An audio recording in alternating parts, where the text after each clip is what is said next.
Welcome to Touched and Empowered, a show created to empower individuals to value their lives by hosting think tank discussions that will inspire positive action. Touched and Empowered with Katie and Ace starts now. Alrighty, hello everybody, and we're back to Touched and Empowered. I'm Ace with Katie, and we have a special guest today. Her name is Dr. Rhonda Simmons. She is a seasoned public speaker with over 30 years of experience and a best-selling author dedicated to empowering individuals to align their lives with their God-given assignments. As the founder and CEO of the Simmons Empowerment Foundation, she supports unwed teen moms, at-risk students, and women leaders. Through her coaching practice, Rhonda L. Simmons LLC, she equips C-suite and neurodivergent women to overcome burnout, balance priorities, and thrive in leadership. Dr. Simmons's transformative programs inspire clarity, self-discovery, and impact, helping clients lead with purpose and walk boldly in their unique assignments. Welcome. Thank you for joining us today. Thank you for having me, Ace and Katie. I appreciate it. Thank you so much. Now, I'm going to go first because I'm nosy like this. Go for it. What is the connection between, because we have a mission with our podcast. So I want to know what the connection is with your organization and the teen moms. Okay. Well, when I tell people about my nonprofit organization, they tend to automatically believe that the reason why I started it is because I was an unwed teen mom, and I had children when I was, 13 and all of that. And that is not the case at all. That is not true. In fact, I don't have any children. I've never had any children. And so that is not the connection at all. My connection with my nonprofit is that I was very, very sick well over 20 years ago. And I've been in ministry for over 30 years. And I'm mentioning that because that played a huge part in my decision-making process as I was very sick. And I was sick to the point where surgery was required, and it was just a matter of do we operate now or do we wait until you're in a life-threatening situation and then we have to? And so I was traveling a lot at the time and preaching here and there. And so I thought, well, let me go ahead and do this now because I don't want to end up in a foreign country somewhere needing medical attention and I can't communicate with the medical team because of a language barrier. And so I did what I believed to be the right thing at the time. For all of my preaching of, I believe God and, God can do anything and there's nothing too hard for God. I was like his little cheerleader. Um, in my moment of crisis, I didn't respond with faith. I responded with logic. I did what I felt was the right thing at the right time. And I'm mentioning this because when I woke up from the surgery that night, well, let me just add this before I go further. I did this with the full knowledge that on the other side of the surgery, I wouldn't be able to have children. That possibility would be gone. And so after the surgery, the first thing I remember as soon as I woke up, heavily sedated, in tons of pain despite the morphine. First thing I remember thinking that just haunts me, even to this day, is I heard myself saying, "Oh my God, what have I done?" And to this day, I think I will hear that in my head until my dying day. I don't care, if I live another 50 years, I will remember that night. And it was in that moment that I realized that there are some things in life that cannot be undone. And it was that pain of regret that just ate at me, because out of all the things that I believed and all the faith that I talked about, I never gave God a chance to work a miracle. We will never know. what faith could have done. And there was no one in my life, Katie, at the time, even though it wasn't their responsibility because I was a grown woman then, like I am now, but there was no one in my life who asked me one question, and that was, am I prepared to live with the decision that I've made? And that is such a powerful question for me because so many times, especially uh, in our youth, we don't think about the long-term ramifications. I never considered the psychological fallout from my decision. I never considered any of that, and it's just very hard, to get the toothpaste back in the tube, once it's out. And so my connection with my foundation is that overwhelming sense of regret, knowing that you can't turn back the hands of time. You can't undo what's been done. And so whether a young lady is pro-life or pro-choice, that is entirely each individual's decision to be. But my question remains the same to either side of the argument. Are you prepared to live with the decision that you're about to make? There are a number of reasons why teen moms are teen moms. It's not as cut and dry as people want to believe. And there could be so many different reasons. It's just not that simple. But I just want these teen moms to think about it. Are you prepared to live with it? Because I have yet to meet a mom, who is fully grown and moved on with her life. When you ask her, about how many children do you have?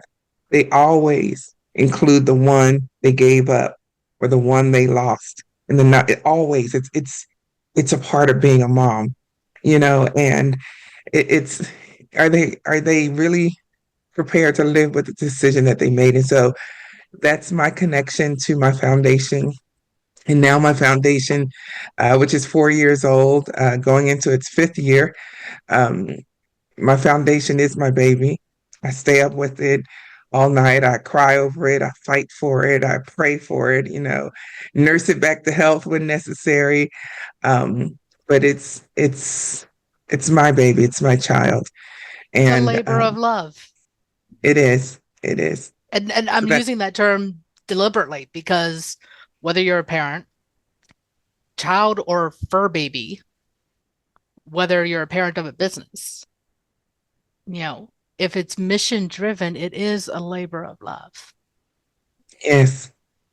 Yes. So that So is that's very impactful. And yeah. I like the question because the question can be applied to anything. Absolutely. Yeah, it was something that I actually mentioned to Dr. Rhonda before we got online. When we had our preliminary call, it was interesting because I know so many people in this world that, of course, we try to do our best not to have regret, but we're human, right? So it's such a relatable understanding. And at a very core and deep level, it's like, how do you overcome that? And it's so interesting that your approach is, are you prepared for this decision? Because it's more of an empowerment stance of this is where you're coming from. This is taking back control versus being a victim to the circumstance, which I think is such an incredible means and a really big mission to undertake. Absolutely. Absolutely. It sounds like that there's a lot of tools that you use to help people work through the fact that they are capable, creative, and resourceful enough to make the decision, because that is a tough process. It is. And the stance that we have taken in our organization is we're not going to tell you what to do. We're not going to say, well, girl, if it were me, that's not our Oh, yeah, stance. we've got some of those stories in our lives, don't we? Yeah, but this is not our stance. Our stance is to educate and to inform, because the other side of my career is I'm an educator too. And so I believe in order for people to make an informed decision, they need to be informed. They need to be exposed to all of the information so that they can make a choice that they can live with. And so, each individual has their own set of core beliefs. But sometimes we need to have all of the information. And well, not even sometimes, all the time. We really do need to have all of the information we possibly can get our hands on in order to make that informed decision that we can live with. Mm. There's two notes that you touched on that I find very, very poignant. One is essentially the fact that you're on a sense of education. So it's not, I'm not here to tell you what to do. It's more of, here is all of the information at hand. Now from here, it is your choice. And I think I mentioned to Katie once upon a time how when you encourage somebody to make a choice, you're actually enabling growth. If you pick for them, you're actually disempowering growth, which is very fascinating. So from that point of view, it's so imperative to me to know that you can actually have that choice. Secondly, what I find interesting is that you've transcended pro-choice and pro-life based off of that. And that could be a really touchy subject for anybody across the United States. Especially Yes. Now. Yeah. Yes. And it's not that I don't have my own set of core beliefs, because I do, that I don't compromise on. But I'm not the one that's going to have to live with these decisions. It's these teen moms. And even though at a certain point, depending on their decision, we may not have the services to support whatever their decision is, we can direct them to other organizations who can take them the next step, whatever that may be. So, for example, we're not an adoption agency, so I can't, advise you on that. But can I connect you with an adoption agency? Sure. And so it's just a matter of sticking to your core values, but leaving people's dignity intact. These are young women. These are in many cases, they can make decisions for themselves to a certain degree. And I cannot imagine, being a teenager and now all of a sudden you're thrust into some very adult situations and you don't know what to do, simply because developmentally you just haven't gotten to that stage in life yet. But now here we are, and it's not going away. You can choose to ignore it if you want to, but it's not going away. And so it's important that they're informed and that they have enough information so that they can make a decision that they can live with. Now, not to be devil's advocate on this, because we do know that people make a choice and then decide that was the wrong choice, even when they think that they're deformed or that they made an informed decision. What do you offer to help people work through the regret? Because I know that I've made decisions based on the information I had at that time. Seemed like a good idea at the time. 20 years later, maybe not so much. And I'm not talking about my son, just so everyone knows. I love my son to death. He is never a mistake. Yeah. But, there's other decisions that I've made in my past that was a good decision at the time. Now I've worked through my regret. But do you have tools to help those who, might still have regret, even if the decision they made was the right one for them at that moment in time? Well, that is why that's one huge reason why I became a master certified professional coach, to help walk these young ladies through the process. And one thing with coaching is not therapy.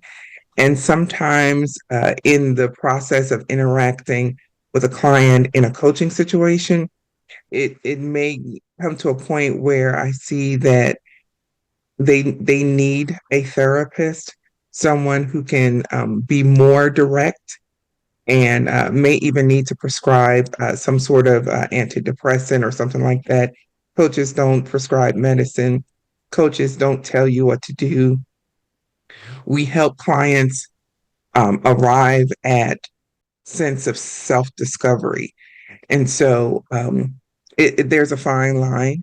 And sometimes coaching is enough. And then other times they need to be referred to a counselor. We do the same thing Mm-hmm. with our coaching too, because there is that fine line. And not being a certified doctor in any way, shape, or form. Mm-hmm. But I also know that there are tools that are available as a coach that can help.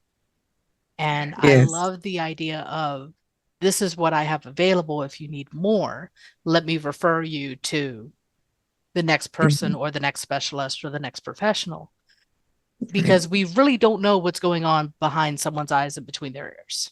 We can only go based on what they tell us. Absolutely. And the wide range that you cover is absolutely wonderful.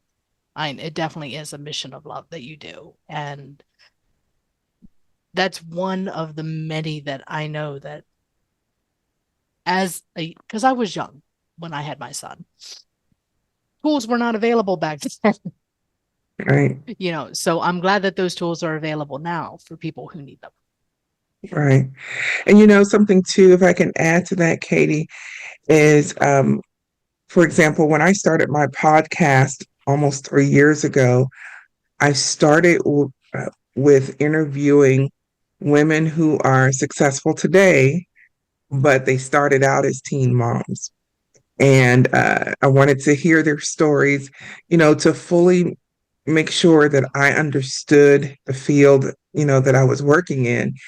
And one of the things that I found is that sometimes there were there was fallout based upon cultural beliefs, where the moms came from. Some of them experienced horrible things at the hands of their family, like they were ostracized, betrayed, shamed, and all of that. When the fact of the matter is, despite how you feel, this little girl doesn't know how to change a diaper. Right. Despite all of that and all of the judgment, I get it. Intentions are high, but this girl knows nothing about raising a baby. Are you going to help her or not? And if you don't teach her, don't get mad where she gets her education from. So it was amazing as I interviewed woman after woman to see all the things that they endured from their family, from their community. Some of them, my parents were so supportive and all of that, and that's nice, but that was a rarity among the women that I interviewed. A lot of them, it took years for their family to accept them back into the fold and accept the baby and all of that. And so there's definitely a need, because there's always a story. It's not just, see, I'm pregnant. There's always a story. It's important that people take a stand to help. And it's even in my own church. We don't advocate teen pregnancy. Oh, you're 13, go on and get pregnant. No, we don't do that. That is not our stance in our church. Neither do we, when these things happen, we don't want to, I don't want to say celebrate it, but we don't want to put the situation on a pedestal. And that's fine, and I get it, and I totally understand that line of thought. But the baby still needs diapers, and so while I may not be the host of the baby shower, I'll get you some diapers. Got you. You don't, you're all the young lady is all about the excitement. Oh, the party was great. That's wonderful. But you're gonna need some formula, you're gonna need some diapers, you're gonna need a whole bunch of things. And so I've had young ladies over the past couple of years get so surprised by me when I give them something for the baby because they thought that I was, so against what they had done that I wouldn't dream of helping them. And it's not about that. And I just tell them, no matter how I feel, you still need some diapers. It's not complicated. It just It's all about providing the tools, yes, providing the teaching, providing the knowledge, yes. because I think as coaches on a whole, as coaches, mentors, healers, we want to help provide people with the tools that they need to thrive, not just survive, but to thrive. Absolutely. Absolutely. Katie, something I learned statistically when I first got to Texas over 20 years ago, Texas had the highest teen pregnancy rate in the country. Um, that has since shifted. I think we're now rated number 9, but where we're still number 1 is we have the highest repeat teen births in the country. And that's even sadder if you ask me. But it's happening all around us. And I want to help equip these teen moms, with the tools and the mindsets that they need. Hey, this happened the first time. Now I know what's up. I'm not oblivious to life anymore. Whether I want to be or not, I know what's up. So let's see what we can do to not let this happen again until I'm on my feet. I know exactly what I'm doing. I'm in a better place, in a better headspace, and I get to say what happens to my body. Mhm. So that's our stance on that. It's been it's very interesting. So Katie and Katie is definitely a mom, such a mom. You can see that big smile on her face. And it is interesting because I find it to be such a, not necessarily appalling, but I think it's such an interesting thing to see the rates across the United States and based off of like the different factors of why teen mom, like you said, the ranking. I can't believe there's actually a ranking, but now that you know there is. Just what are the factors that contribute to either a higher rate of teenage pregnancy or not? For instance, I remember in my high school, and this is in New Jersey. I'm not sure if you know the ranking of it, but teen pregnancy wasn't as common in my neighborhoods or around the townships that I lived in. And I honestly thought it was because of the education that we had early. Like we all had really early sex education, actually, so that we were very aware of what would happen. And the culture wasn't necessarily, it wasn't always, wasn't the case. We would only see it on TV when it was a case of teenage pregnancy. So I'm wondering if you can speak to that and share what you found to be the discerning factors of why a culture, like you said, have repeated teen pregnancy or why a certain neighborhood doesn't. And of course, it's Yeah. It's particular to the person, but still, I would like to see if we can contribute as a society to make the change as well. Well, what I found in my studies was that there were 3 contributing factors to the rates of teen pregnancy. First, as I mentioned, was culture and the mindset of a culture.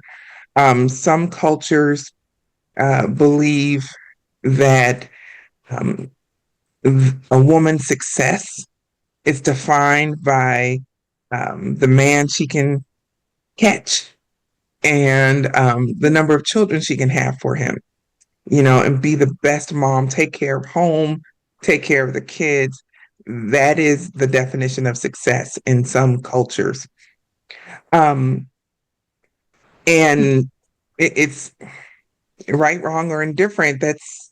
And as an educator, I have heard mothers tell their children, um, if they were failing my class, the mom wasn't really worried about that because the goal was you got to get yourself a man to take care of you. You don't really need education. It's not that important. We're here because the law says you have to be enrolled in school. I've heard it. Yeah. Okay. And so there are some cultural barriers there. Also, by the same token, you have some cultures where the emphasis is on education. Education is everything.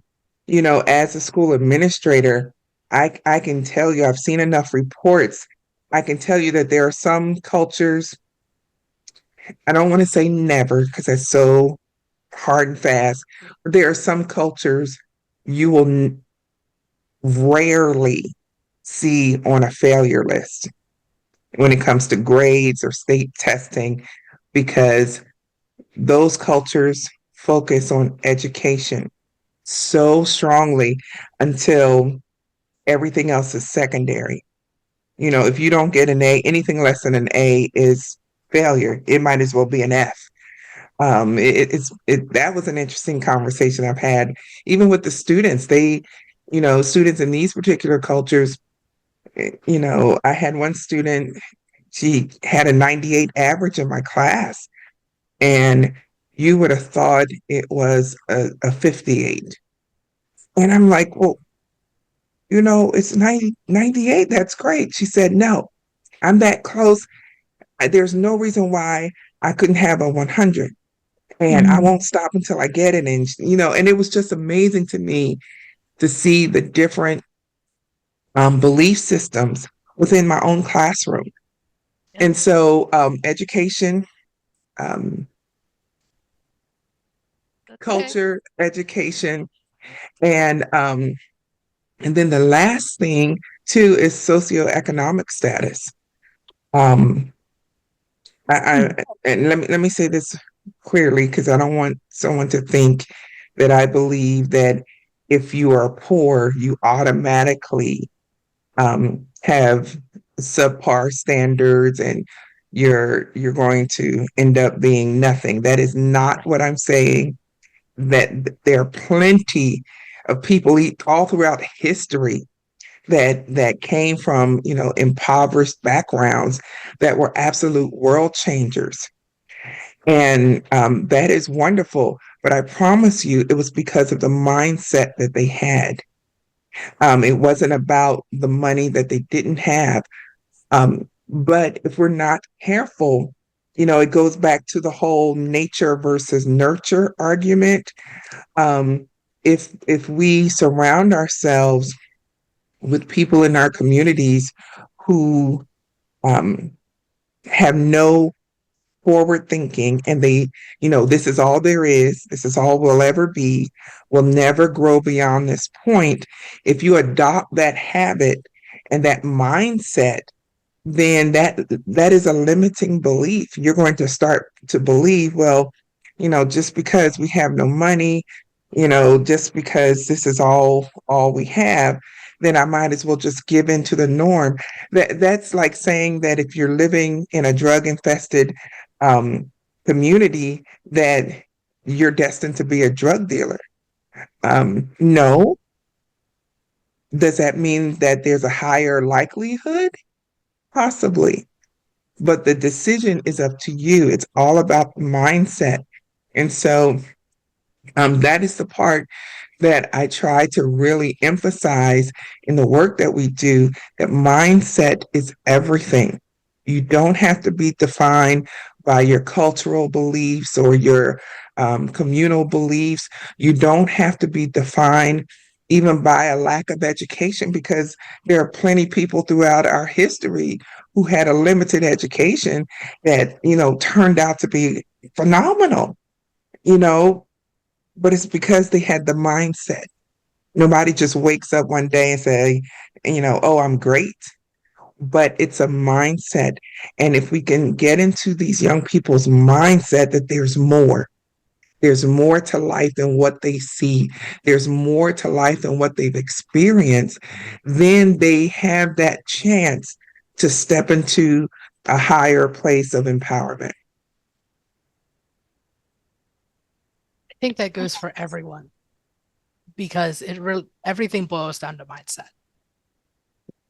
And for one of the things that I learned is the easiest way for me to do the attitude adjustment of mindset is when I get up out of bed in the morning.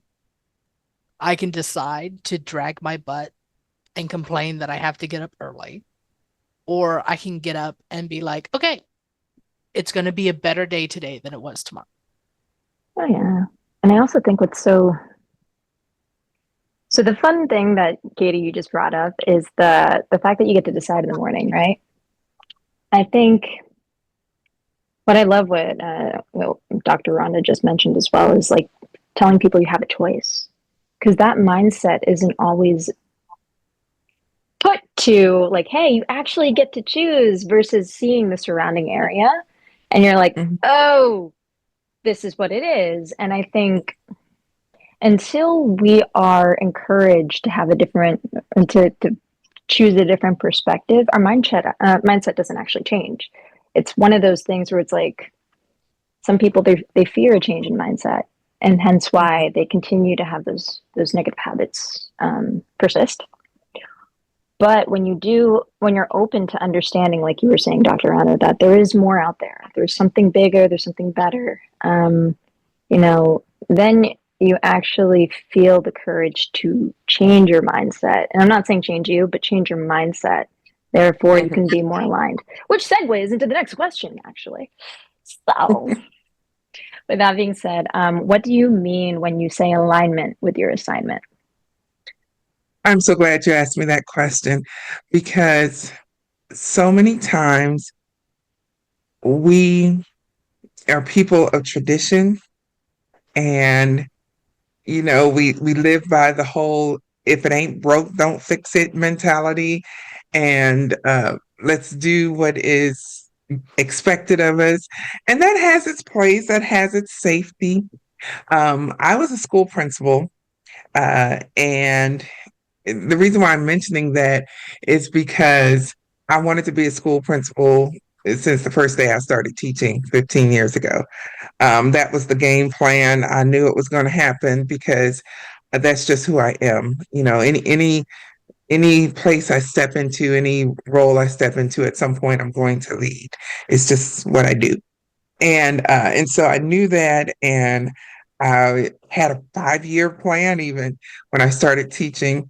And the plan was, by the end of my 3rd year of teaching, I'd have my master's degree, and that happened. By the end of my 5th year of teaching, I'd be ready to step into an administrator role, and that happened. I went from teaching 8th grade language arts to being an elementary assistant school principal, assistant principal. And so that happened. And then I was going to stay for 2 years. That was the minimum that was required, as an assistant principal, and become a principal. Well, that's where my 5-year plan went off track. And I ended up staying in AP for 6 years. And I remember by the 6th year, I would say by year 3, I just stopped learning, because I could tell you in September what I'd be doing come June. It was very predictable. High stress as an assistant principal. And I started looking for other jobs as a principal, and I was interviewing. I was nailing the interview. I mean, I was nailing it. I was doing my thing, going on these interviews, because I was going to become a school principal. That was going to happen. It wasn't happening. No matter how much I nailed the interview, when it came time for them to pass out the offers, I didn't get one. And I remember distinctly in 2021, coming back from yet another principal's interview, and already getting the message that I didn't get the job, and all of that. And I called my husband to tell him, and I'm so, heartbroken and disappointed because, this was the next step for me. And my husband listened to me. And when I finally took a breath, he said, I love you, right? And I'm thinking, oh God, here we go.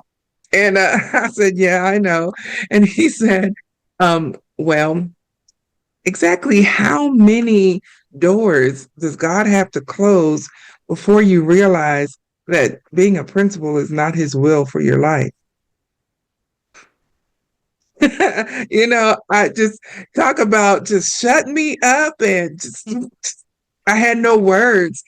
But truth when you hear it. And so I'm like, okay. And so I gave up on the dream because I had been wanting to be a principal. But by that point, it had been a good 10 years. This is what I wanted. But I got to that point, I could not deny that he was right. And I gave up on that dream. Life went on. I ended up leaving my job as an AP because it was so stressful until I knew that if I didn't leave by the end of that school year, I wouldn't live to see the next one. And I'm glad I did, because 6 months later I got diagnosed with a heart condition, and so I don't regret that. And I'm telling you this story because fast forward um, to this year, I was working in another school district, and literally overnight, long story that I'm just anyway, overnight I went from my current district level position to being principal of a campus. And I was so excited. I'm like, it finally happened. Surely God changed his mind and this is wonderful. It finally happened. I'm so excited. That was March of this year. I wish everyone, if you're not listening, if you're watching, you have to watch the video. The you face. Have to see that face right there. Oh my God, I love the face. I'm continue. That is okay. But within 6 months of that job, I could not deny this is not for me. This job, after all the years of working for it and preparing myself for it, the level of stress, literally, it was making me sicker by the day. And it was just too much. And that was number one. And number two is that I could not deny that being school principal did not align with God's purpose for my life. I couldn't deny it. It went from believing what my husband told me 4 years ago or 3 years ago to now I clearly see for myself, oh, this is not God's will for my life. And so I made the decision to leave my job as school principal. Um, the reason why that's significant is because for those that know me really well, I'm the type of person, I always have a plan B. I have a backup to the backup plan. And so for me to take this humongous leap of faith simply because I knew that my life was out of alignment is huge. But I'm telling you, once I did that, it was like, kind of like, how um, on a lock, the padlocks especially, you can hear it when you get the numbers aligned right, and that click happens. That's the effect that started happening in my life. Things just started clicking into place, and so I now realize the power of alignment. My health is improving. The heart condition that I've been dealing with, I get less flare-ups now because I'm not stressed. And I'm working, in that I love. And so now I call it, even though I could retire from education, I got the paperwork next to me. But I'd like to tell people I'm in full-time purpose, because now I'm available to do what I've been called to do.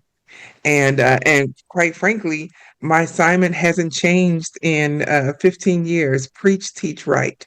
And so everything that I do is centered around those three things. And so I love the coaching because that allows me, preaching and teaching is a form of communicating.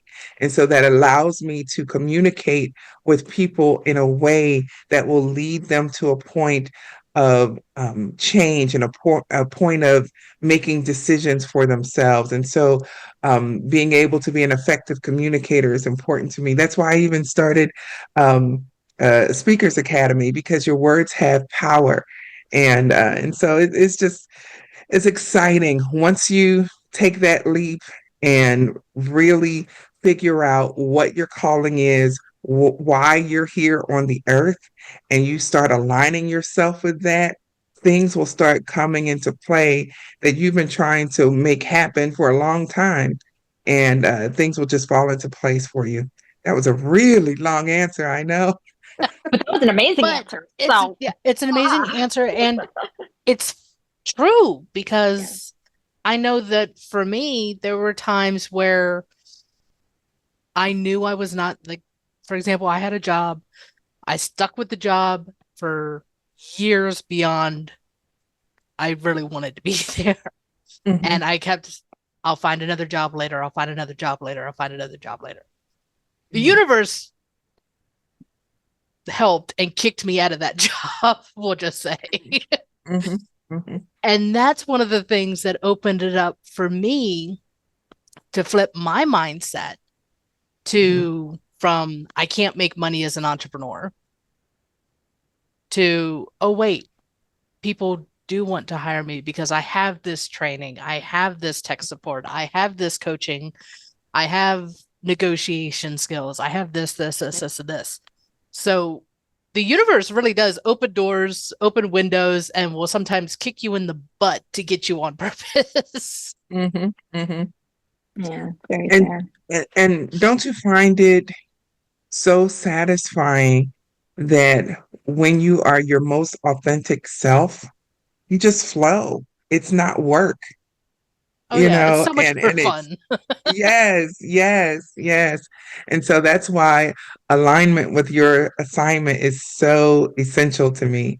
It's everything. And so that has been my intention word for 2024 was alignment. It's beautiful. It's actually really amazing because as you were speaking, I don't know if you noticed, but on the video, your face just got brighter and brighter and brighter because you were like, it was You're incredible. glowing with your message. It's wonderful. Yeah, it Oh, was just wow. like, Thank I'm you. free. It was like illumination. It was very, very encouraging. And Well, yes, thank you, because alignment brings clarity. You mm, know, it's not a matter of, me being prideful and all of that, but it brings clarity. By the way, I am not a medical doctor, just to be clear. I'm a doctor of educational leadership. And the reason why I'm mentioning that is because to some people might think, well, you're a doctor of educational leadership and you just walked away from being a principal. And yes, ma'am, I did. I sure did.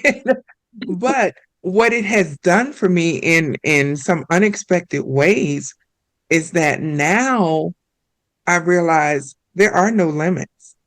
I can command a job, I can do what I need to do. There are no limits, and I have options. When you don't have money, you don't have options. When you don't have an education, you don't have options, or I might say you have limited options.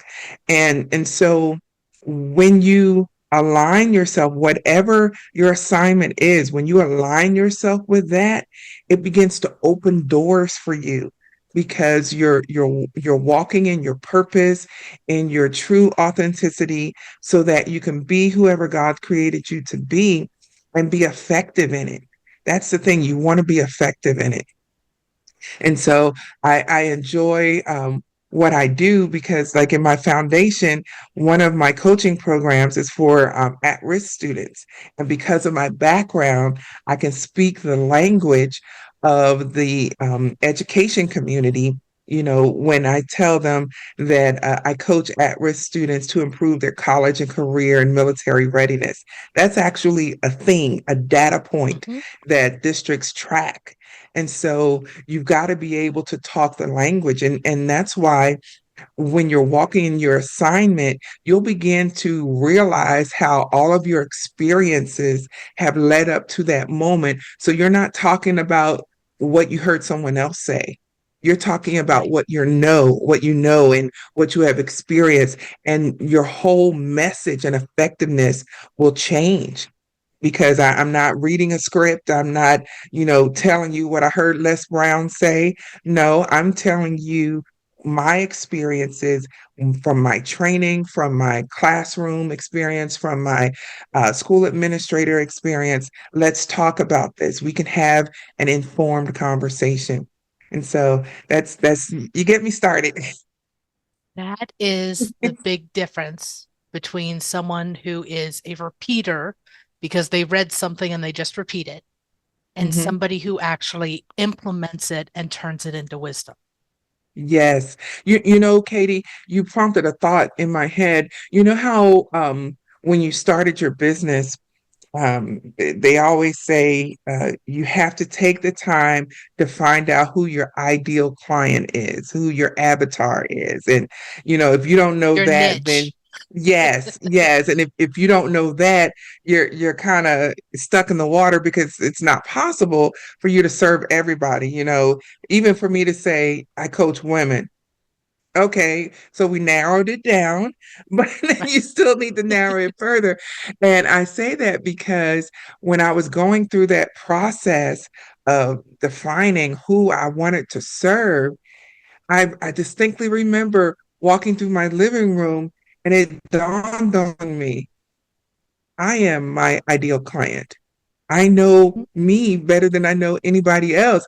And once I realized that, I went back to my paper and I was able to write down exactly who I wanted to serve because I knew that is where I would have my strongest connection, talking to other C-suite women, neurodivergent women, women who are educated and accomplished, but they're burnout. Because we're working so hard trying to be everything to everybody. And, our marriages, our careers, our health may be suffering because we feel like we always have to be extra, and do more. And so, yeah. And so it's just, it's an amazing life being in alignment. And I love it. I absolutely love it.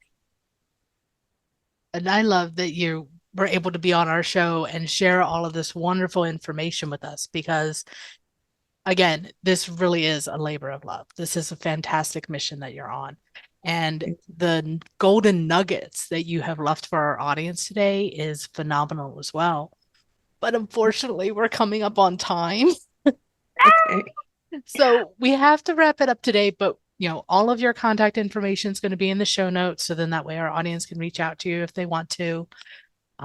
So we'll make sure that is in there as well. But thank you for being a part of our podcast of Touched and Empowered, because it doesn't matter how we're touched, it's how we choose to be empowered to move forward. And I think that you are a fantastic example. Thank you so much. I appreciate that. I really do. And thank you for having me on your show today. Thank you for joining us. We hope that the discussion today will inspire you to take positive action in your life. Until next week, be empowered.